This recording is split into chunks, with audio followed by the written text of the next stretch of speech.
at a distance 600 meter from the traffic light. Brakes are applied to a car moving at a velocity 15 meter per second. Determine the position of the car relative to the traffic light 75 seconds after the application of brakes if its retardation is 0.3 metre पर second square.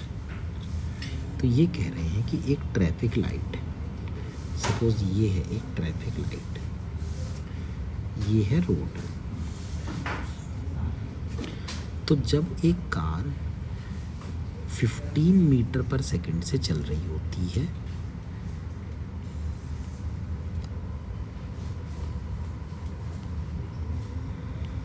और वो traffic light से 75 metre की दूरी पर होती है, नहीं सॉरी 600 मीटर की दूरी पर होती है,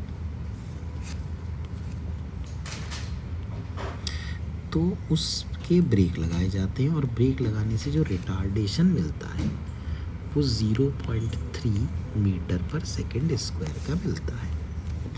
तो हमसे पूछ रहे हैं कि बताइए 75 सेकंड के बाद कार का डिस्टेंस ट्रैफिक लाइट से कितना होगा।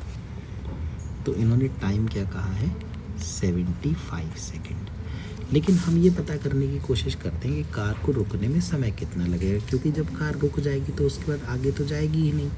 तो जो स्टॉपिंग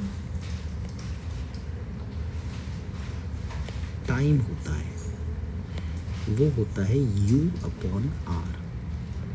तो U कितना है 15, R है 0.3। तो यहाँ से आप देखिए इसकी वैल्यू 50 सेकेंड्स के बराबर आ गई। तो 50 सेकंड के बाद तो कार रुक जाएगी। अब उसके बाद टाइम भले ही निकलता रहे पर कार तो आगे बढ़ ही नहीं सकती।